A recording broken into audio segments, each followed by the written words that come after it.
साथियों नमस्कार।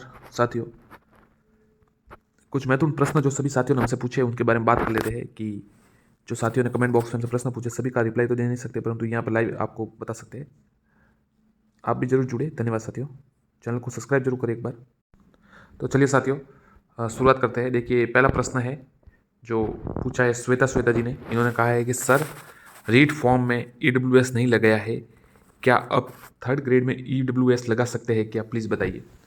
जी, आप अगर नहीं लगाया है उस समय, तो अब आप, अगर आपके पास EWS बन रहा है, आपके पास है, तो आप ज़रूर लगा सकते हैं। उसमें कोई समस्या नहीं है।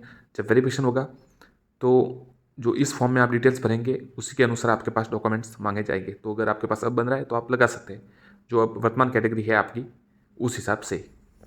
और अगर आपने उस समय EWS भरा होता और आप EWS का लाभ लेते, मतलब 55% उस हिसाब से अगर आपका सर्टिफिकेट बनता, तो आपके पास जरूर मांगा जा सकता। परंतु अगर आपने उस समय जनरल में भरा और अब आप EWS में भर रहे, तो कोई समस्या नहीं है अगर आपके पास सर्टिफिकेट बन रहा है तो। भगवती जी नाइन ने, इन्होंने पूछा है, भगवंती जी नाइन ने, सर जनरल महिला की कितनी फीस है?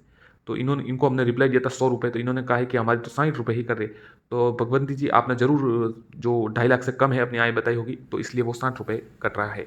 जो शुल्क है वो इस प्रकार से है: जनरल के 100, EWS OBC के 70 रुपये, ST SC वर्ग के 60 रुपये, और जो साथियों जिन्होंने 2.5 लाख से कम अपनी बताई उनके भी 60 रुपये।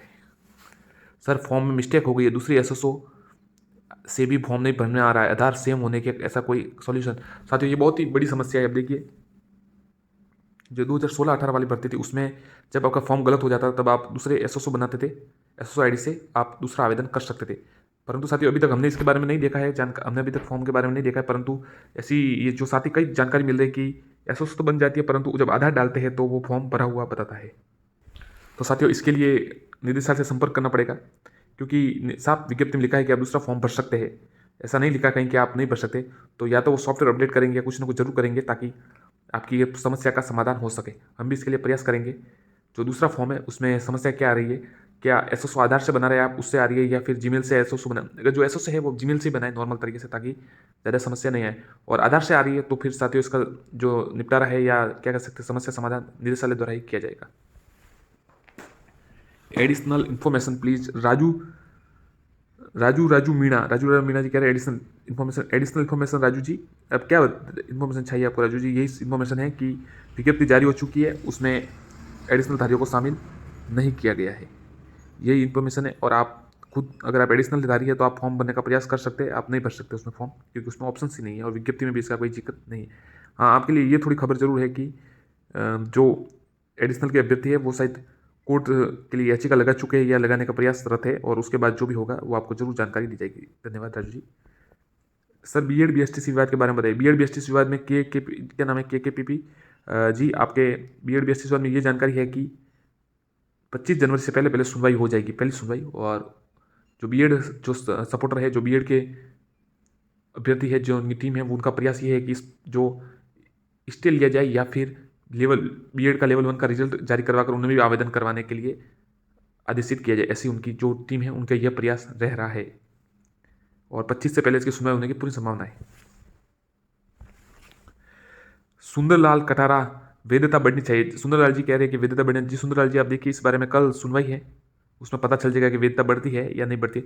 जो इसमें अभ्यर्थी है वैधता के लिए, जो उन्होंने ये लगाया है, उनके अनुसार वैधता बढ़ने के पूरे चांस है। अब देखते हैं किस प्रकार, क्योंकि उन्होंने यही बताया कि वैधता बढ़ने की पूरी संभावना है। अब देखिए क्या होता है, वो तो कल पता चल जाएगा आपको कि वैधता बढ़ती है या नहीं बढ़ती बढ़ती है। एक ये मामला है कि नहीं होगी डबल एग्जाम, क्योंकि गवर्नमेंट डबल एग्जाम करवाते नुकसान हो सकता है आने वाले इलेक्शन में। डबल एग्जाम के बारे में ये कह रहे हैं साथ ही साथ, जो 2022 की रीट है उसके विषय में ये कह रहे हैं कि डबल एग्जाम होगा या सिंगल एग्जाम, उस बारे में ये कह रहे हैं। तो डबल एग्जाम के, हो सकता है डबल एग्जाम भी हो सकता है सिंगल एग्जाम, टाइम के अनुसार होगा। अगर परीक्षा सही समय पर हो गई तो डबल एग्जाम होने की पूरी संभावना है।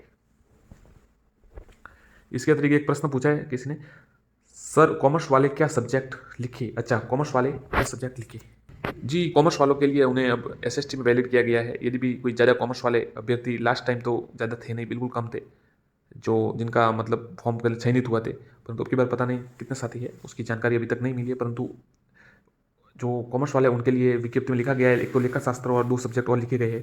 तो कॉमर्स वालों के लिए सोचना है कि उनके लिए जो हर यूनिवर्सिटी है उसमें थोड़े सब्जेक्ट अलग अलग होते हैं, अलग नाम से होते हैं, यदि भी होते सेम ही है, एक अकाउंटिंग, फाइनेंस, कुछ मैनेजमेंट, ऐसे कुछ अलग अलग से होते हैं, तो या तो वो इसके लिए निदेशालय से संपर्क कर सकते हैं, क्योंकि अकाउंटिंग तो सेम है शायद, परंतु जो अदर नेम है वो किसी यूनिवर्सिटी से अलग अलग है। जैसे राजस्थान यूनिवर्सिटी में अलग है, एमएलएसयू में अलग है, जेएनयू में अलग है, और बीकानेर जो यूनिवर्सिटी है गंगा सिंह, वहाँ पर अलग है। सभी जगह उनके नाम थोड़े अलग अलग है।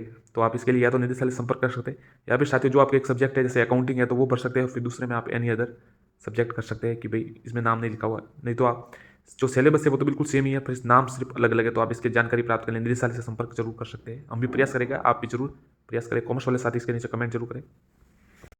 इसके अतिरिक्त साथियों आप लोगों को प्रश्न हो तो कमेंट बॉक्स में जरूर डालें। धन्यवाद। चैनल को सब्सक्राइब जरूर करें। धन्यवाद साथियों, धन्यवाद।